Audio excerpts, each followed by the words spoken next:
சுதந்திர தினத்தை முன்னிட்டு ஆளுநர் அளிக்கும் தேநீர் விருந்தை திமுக கூட்டணி கட்சிகள் புறக்கணித்து உள்ளதை பொதுமக்கள் எப்படி பார்க்கிறார்கள் பார்ப்போம்.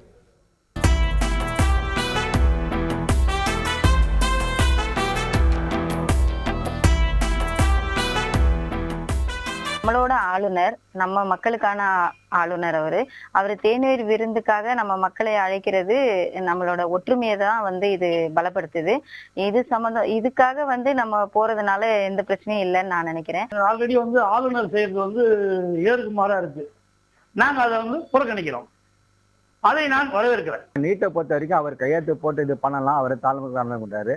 மற்றபடி பார்த்தீங்கன்னா இது மத்தியில் பிஜேபி இருந்தாலும் அவங்க சார்பான அரசியல் கட்சி இருந்தாலும் இவங்க அதை சார்ந்து செயல்படுறதுனால இவங்க என்ன பண்றாங்க, அது ஆளுங்கட்சி எதிர்கட்சி அப்படின்ற மாதிரி செயல்படுறாங்க.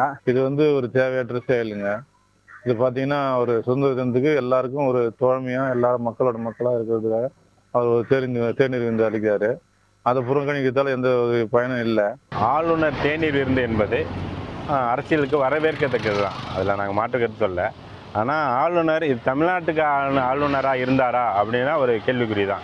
ஏன்னா தமிழ்நாட்டில் ஏற்றப்பட்ட சட்டங்கள் எதுவுமே இவர் முறைப்படி அணுகலை. ஆளுநருக்கும் தமிழ்நாட்டு முதலமைச்சருக்குங்கிறது ஒரு கருத்து வேறுபாடு பல காலமாக ஓடிக்கிட்டு இருக்கு. கவர்னர் வந்ததுலேருந்து இதை பொறுத்த வரைக்கும் என்ன அப்படின்னு கேட்டிங்கனாக்கா, இது சுதந்திர தினத்தோட தேநீர் விருந்துங்கிறதுனால ஒரு முதலமைச்சருங்கிற மாதிரி கண்டிப்பாக கலந்துக்கணும். அதை விட முதலமைச்சர் கலந்துக்கிறாரு இல்லைங்கிறத விட அவரோட கூட்டணி கட்சிகள் சார்பாக எந்த கட்சியுமே கூட்டணி கட்சி கலந்துக்காதுங்கிறது ஒரு வேடிக்கையான விஷயமா இருக்குது. இருந்தாலும் ஆளுநரையும் அவர் இதில் ஆளுநராக பொறுப்பேற்று ரொம்ப அதிகமாக சர்ச்சையான கருத்தெல்லாம் கூறின்னு இருக்காரு. இவரும் கொஞ்சம் அந்த சர்ச்சை கருத்துக்கெல்லாம் நிறுத்திட்டாங்க. அவங்க அது மாதிரி பண்ண போறாங்க. இந்த ஸ்டாண்டு ஓரளவுக்கு ஸ்ட்ராங்கான ஒரு ஸ்டாண்ட் தான். பட் இப்போ சமீபமாக பார்த்தீங்கன்னா கவர்னர் நிறைய விஷயங்கள் பேசுறாரு. பட் அது சிலது முரண்பாடாக இருக்கு. அது அவர் கரெக்டாக இருந்தா நல்லா இருக்கும்னு நினைக்கிறேன். சுதந்திர தினத்துக்கு நம்ம கவர்னர் டீ பார்ட்டி கொடுக்கறது எப்பவுமே நடந்துட்டு தான் இருக்கு.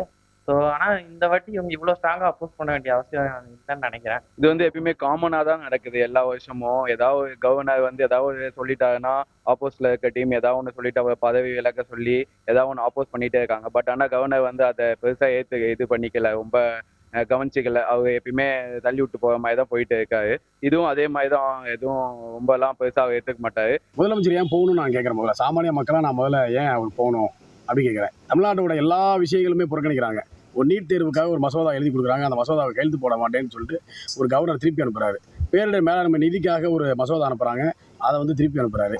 அதே மாதிரி முதலமைச்சரோட தார்மீக உரிமையான துணைவேந்தரா முதலமைச்சரே இருக்கலாம் அப்படிங்கிற ஒரு இதை சட்டமன்றத்தில் நிறைவேற்றுறதுக்காக ஒரு மசோதா அவங்க எழுதுறாங்க. ஆனால் அதையும் இந்த கவர்னர் ஆளுங்கட்சியோட மத்திய ஆளுங்கட்சியோட கைப்பாவையாக செயல்பட்டுக்கிட்டு ஒரு கையெழுத்து போட மாட்டேங்கிறாரு. செய்திகளை உடனுக்குடன் தெரிந்து கொள்ள உடனே சப்ஸ்கிரைப் பண்ணுங்க.